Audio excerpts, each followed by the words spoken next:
प्यार में इंसान क्या कुछ नहीं कर जाता, लेकिन क्या आपने कभी ऐसा प्यार देखा है जिसमें प्रेमी अपनी प्रेमिका से मिलने के लिए साइकिल चलाकर भारत से स्वीडन पहुंच गया हो।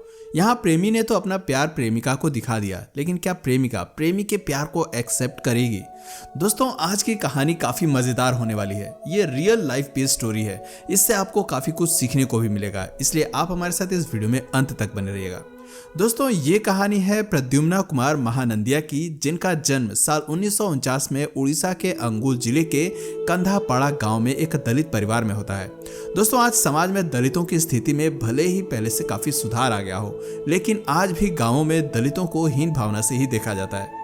खैर, ये तो बात हुई आज की, लेकिन आज से सालों पहले जब प्रद्युम्न का जन्म हुआ था, उस समय दलित होना एक अभिशाप था। यही वजह थी कि बचपन से ही प्रद्युम्न को काफी कुछ सहना पड़ा था। वे जहां भी जाते, लोगों द्वारा उन्हें अपमानित किया जाता। इवन स्कूल में भी उन्हें बाकी बच्चों से अलग बैठाया जाता था। उनके क्लासमेट्स उनका मजाक उड़ाते थे, लेकिन प्रद्युम्न ने कभी भी हिम्मत नहीं हारी। वो नई नई चीजों को सीखते गए और आगे बढ़ते गए। बचपन से ही प्रद्युम्न को आर्ट बनाना काफी पसंद था, इसलिए बड़े होने पर उन्होंने आर्ट में ही अपनी आगे पढ़ाई करने की सोची। लेकिन परिवार की इकोनॉमिक कंडीशन ठीक नहीं होने की वजह से वे एक अच्छे कॉलेज में अपना एडमिशन नहीं करा पाए। हालांकि बाद में उड़ीसा सरकार की हेल्प से 1971 में इनका admission Delhi college of arts में हो जाता है। सिर्फ कॉलेज में एडमिशन मिलने से यहाँ उनकी समस्या खत्म नहीं हुई थी। दिल्ली जैसे बड़े शहर में रहना भी उनके लिए एक बड़ी समस्या थी। इसलिए दिल्ली में अपने खर्चे निकालने के लिए वे कॉलेज के बाद दिल्ली के कनॉट प्लेस पर जाकर लोगों के पोर्ट्रेट बनाया करते थे। इससे उन्हें काफी कुछ पैसे मिल भी जाते थे और उनका आर्ट भी धीरे धीरे और ज्यादा निखरने लगा था। लेकिन फिर अचानक से एक दिन कुछ ऐसा होता है जिससे प्रद्युम्न की चर्चा चारों तरफ होने लगती है।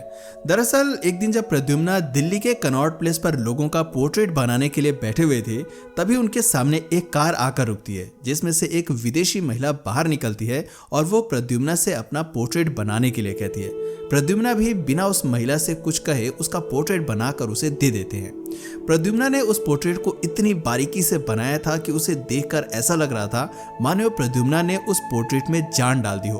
पोर्ट्रेट को देखकर वो महिला काफी इंप्रेस होती है। वो प्रद्युम्न को नेक्स्ट डे मिलने के लिए बुलाती है। महिला के कहे मुताबिक प्रद्युम्न उससे मिलने के लिए अगले दिन उसके बताए हुए एड्रेस पर पहुंच जाते हैं, जहां उन्हें पता चलता है कि जिस महिला का पोर्ट्रेट उन्होंने बनाया था, वो महिला कोई और नहीं बल्कि रूस की वैलेंटीना तेरेश्कोवा है, जो कि वर्ल्ड की फर्स्ट फीमेल एस्ट्रोनॉट हैं। वैलेंटीना तेरेश्कोवा का पोर्ट्रेट बनाने के बाद प्रद्युम्न की पॉपुलैरिटी देश में काफी ज्यादा बढ़ गई। उस समय की प्रधानमंत्री इंदिरा गांधी जी के सचिव भी प्रद्युम्न के पास आए और उनसे इंदिरा गांधी जी का पोर्ट्रेट बनाने के लिए कहा। प्रद्युम्न ने अपनी आर्ट से इंदिरा गांधी जी का भी बेहतरीन पोर्ट्रेट बनाया और प्रद्युम्न का पोर्ट्रेट इंदिरा गांधी को भी काफी पसंद आया, जिसके बाद प्रद्युम्न की पॉपुलैरिटी पहले से काफी ज्यादा बढ़ गई। हालांकि वो अभी भी दिल्ली के कनॉट प्लेस पर ही बैठकर पोर्ट्रेट बनाया करते थे। इसी तरह साल बीतता गया और साल 1975 आ गया, जब शार्लोट वॉन शेडविन नाम की एक स्वीडन स्टूडेंट 22 दिन की टूर यात्रा पर इंडिया आती हैं और घूमने के लिए एक दिन कनॉट प्लेस जाती हैं। कनॉट प्लेस पर उनकी मुलाकात प्रद्युम्न से होती है। वो प्रद्युम्न को अपना पोर्ट्रेट बनाने के लिए कहती हैं। शार्लोट की सादगी और सुंदरता को देखकर प्रद्युम्न पहली ही नजर में उन्हें अपना दिल दे बैठते हैं और वो काफी ज्यादा नर्वस हो जाते हैं, जिस वजह से वो चाहकर भी शार्लोट का पोर्ट्रेट नहीं बना पाते हैं। ये पहली बार था जब प्रद्युम्न किसी का पोर्ट्रेट बनाने में नाकामयाब हुए थे। प्रद्युम्न शार्लोट को अगले दिन बुलाते हैं ताकि वो उनका पोर्ट्रेट बना सकें। अगले दिन शार्लोट अपना पोर्ट्रेट बनवाने के लिए प्रद्युम्न के पास पहुंचती हैं और इस बार प्रद्युम्न उन्हें उनका पोर्ट्रेट बनाकर दे देते हैं। हमेशा की तरह इस बार भी पोर्ट्रेट काफी बेहतरीन बना था, जिसे देखकर शार्लोट काफी खुश होती हैं और वो हर रोज प्रद्युम्न से मिलने आने लगती हैं।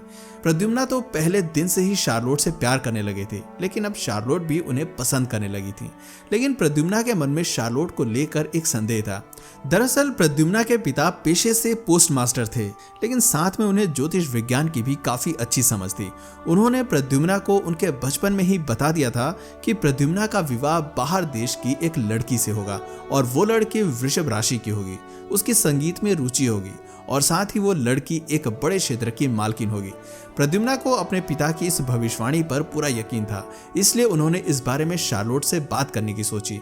और अगले ही दिन जब शार्लोट उनसे मिलने आई, तब प्रद्युम्न ने उनसे इस बारे में पूछा। शार्लोट ने उन्हें बताया कि हाँ, वो एक संगीतकार हैं, उनकी राशि वृषभ है, और वो एक बड़े क्षेत्र की मालकिन भी हैं। शार्लोट की बात सुनकर प्रद्युम्ना को भी अब पूरा यकीन हो गया कि शार्लोट ही उनकी जीवन संगिनी है। प्रद्युम्ना ने शार्लोट से शादी करने का फैसला किया। शार्लोट भी प्रद्युम्ना से प्यार करती थी, इसीलिए वो भी शादी के लिए तैयार हो गई। दोनों ने आदिवासी रीति रिवाज से शादी कर ली। दोनों कुछ दिन तक साथ भी रहे, लेकिन अब शार्लोट को स्वीडन वापस लौटना था क्योंकि उनका वीजा खत्म होने वाला था। शार्लोट ने अपने पति प्रद्युम्ना को अपने साथ स्वीडन चलने के लिए कहा, लेकिन प्रद्युम्ना की पढ़ाई अभी पूरी नहीं होती, जिस वजह से वो शार्लोट के साथ चाह कर भी नहीं जा सके। उन्होंने शार्लोट को प्रॉमिस किया कि वो पढ़ाई पूरी होते ही उनके पास लौट आएंगे। करीब 1.5 साल तक प्रद्युम्ना शार्लोट से दूर रहे। इसी बीच दोनों लेटर्स के थ्रू एक दूसरे से अपनी बातें शेयर किया करते थे। अपनी पढ़ाई पूरी होने के बाद प्रद्युम्ना ने शार्लोट के पास वापस स्वीडन जाने का फैसला किया, लेकिन उसके पास इतने पैसे नहीं थे कि वो एरोप्लेन से यूरोप जा सके। इनफैक्ट वे अगर अपना सब कुछ बेच भी देते तब भी उनके पास इतने पैसे इकट्ठा नहीं हो पाते कि वो एरोप्लेन का टिकट लेकर उससे यूरोप जा सके। इसलिए प्रद्युम्ना ने अब एक बहुत बड़ा डिसीजन लिया, एक ऐसा डिसीजन जिससे उनकी जान पर भी खतरा हो सकता था। लेकिन वो कहते हैं ना, प्यार अगर सच्चा है तो फिर रास्ते का कांटा भी फूल नजर आने लगता है। प्रद्युम्ना के साथ भी कुछ ऐसा ही था। उन्होंने अपना सब कुछ बेचकर जो कुछ पैसे इकट्ठा हुए उससे एक साइकिल खरीदी और फिर क्या था, साइकिल लेकर निकल पड़े प्रद्युम्ना भारत से स्वीडन की यात्रा पर। सुनने में ये बात भले ही आपको अजीब लग रही हो, लेकिन ये सच है। प्रद्युम्ना का शार्लोट के लिए वो प्यार ही था जिस वजह से वो 6000 किलोमीटर से भी ज्यादा लंबे सफर पर बिना कुछ सोचे समझे निकल पड़े। हालांकि रास्ते में उन्हें कई तरह की मुसीबतों का सामना भी करना पड़ा। इस पूरी यात्रा में कई बार उनकी साइकिल भी खराब हो गई। उनको कई दिनों तक बिना खाए पिए भी रहना पड़ा, लेकिन फिर भी अपनी मंजिल पर पहुंचने के लिए प्रद्युम्ना हर रोज लगभग 70 किलोमीटर साइकिल चलाते थे। अपने इस सफर के बीच में प्रद्युम्ना रुक कर लोगों की पोर्ट्रेट भी बनाया करते थे और बदले में वो उनसे खाना और एक रात उनके घर में रुकने की मदद मांग लेते थे।